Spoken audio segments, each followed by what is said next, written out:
Friends, today we will show you how you can save tax on your salary income.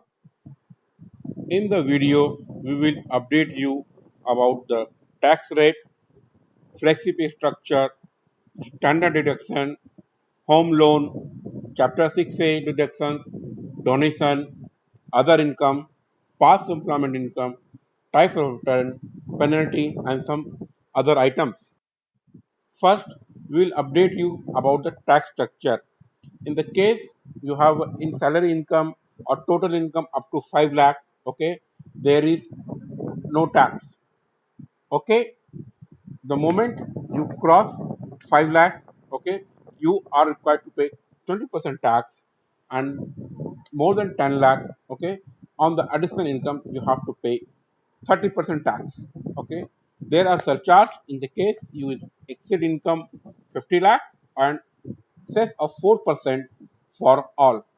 Remember that the income which is less than 5 lakh not required to pay tax is because of rebate under section 87A, which has been increased to 12,500 for the current financial year.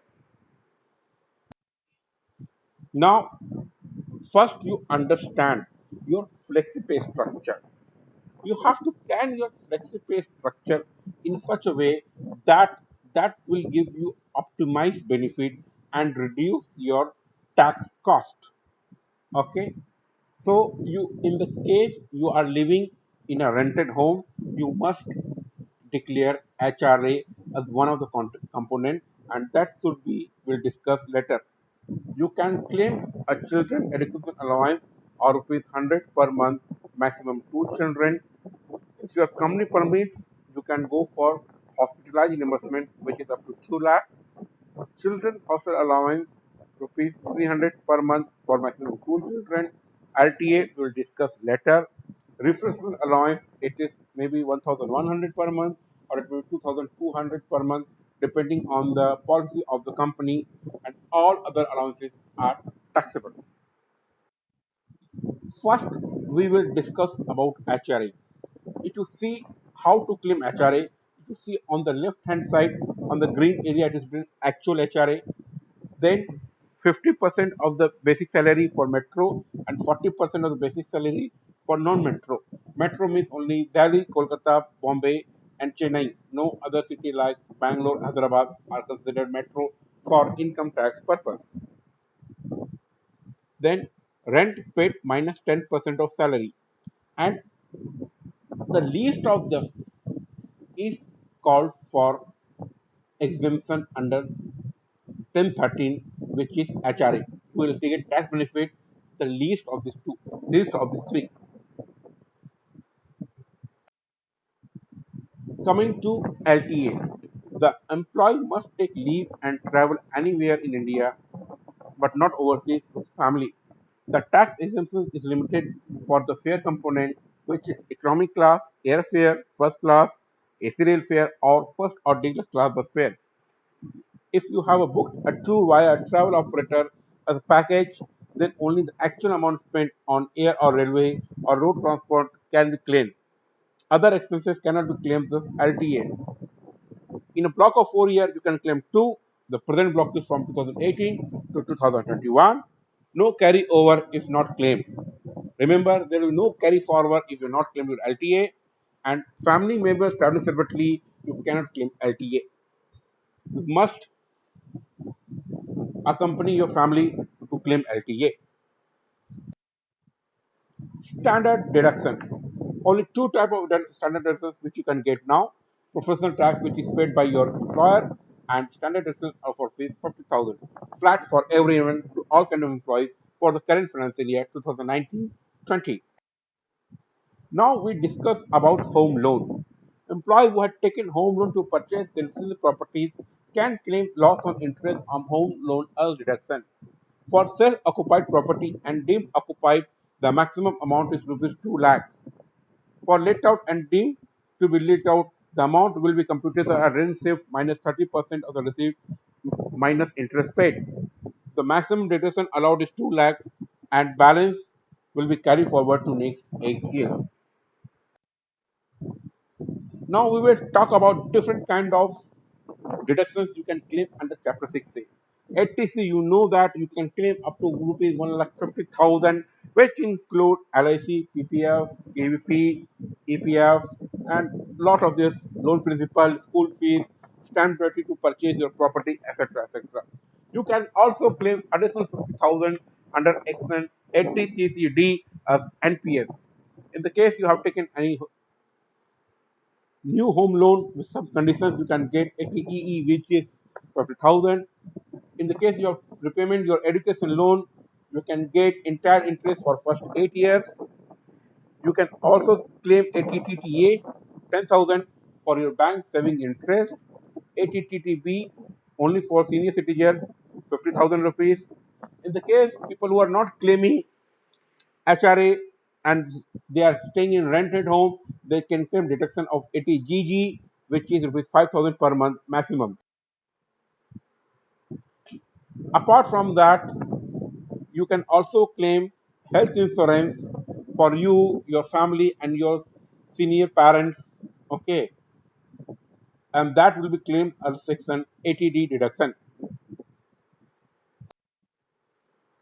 There are some, in the case someone is suffering from some health issues in the family, they can also claim deduction under Section 80DD, 80DDB, or 80U, which can be from rupees 75,000 to rupees 1,75,000. And for this, you require for some special kind of documentation, which for which you can contact your HR. They can provide you which form to be submitted. But in the case somebody suffering in the family from some severe disability or some critical illness, people can claim this kind of benefit. Donation. Donation should not be deducted from gross income while computing tax by the employer. So it will not reduce your tax liability by the employer, but you can claim refund in your return of income. If the employer has income other than salary, employer required to provide information of such income and details is deducted. So in the case you have other income also, please declare the same to your employer so that they can deduct details on that. Okay, and only in case of house property there can be a loss and no other loss can be retained by your employer.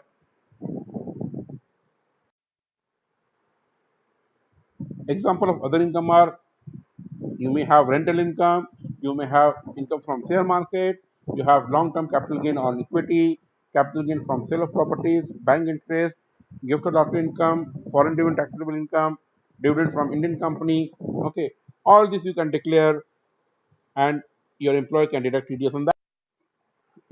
This is very important. People change job.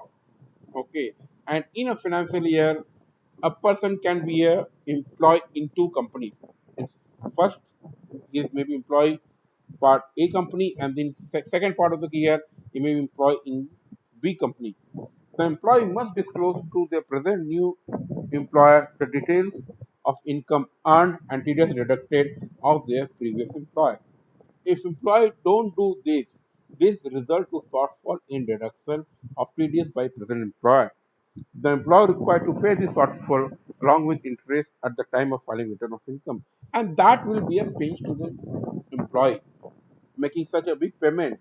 So it's better you must declare your past employment details to your employer, so that they can deduct TDS accordingly, and you don't have to pay extra tax along with interest in the next financial year. Now, let's find what kind of ITR you require to file. In the case you have only salary income and one house, just file ITR 1. In the case you have capital gain, file ITR 2. In the case you have business income, file ITR 3. That's all. What will happen if you not file your tax return? You have to pay penalty. And that is a fixed penalty. You cannot avoid that. So please file your tax return on time. There cannot be any undertaking from employees that they will pay the taxes. Company will definitely or employee will definitely deduct your TDS. Extra deduction of TDS by employer cannot be refunded to the employee by employer. Employer required to claim the same in his return of income and claim refund accordingly. Receipt of notice period. pay amount is taxable and there is no deduction for payment of notice pay. Reimbursement of joining expenses to employee is taxable as they are not in the nature of transfer environment. You also require to consider TDS on payment made to non-resident, TCS on purchase of motor vehicle, and no cash transaction is allowed more than 10 lakh. Please take care of all these points. You are the employee. You must know all these points so that you will not end up in any kind of litigation and pay additional tax, interest, or penalty.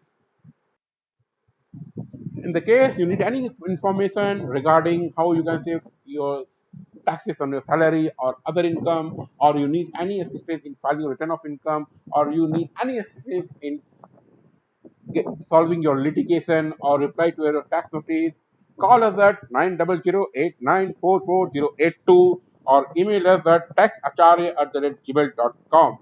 Thank you. Jai Hind. Please take care and take care of family and save your taxes. Thank you once again.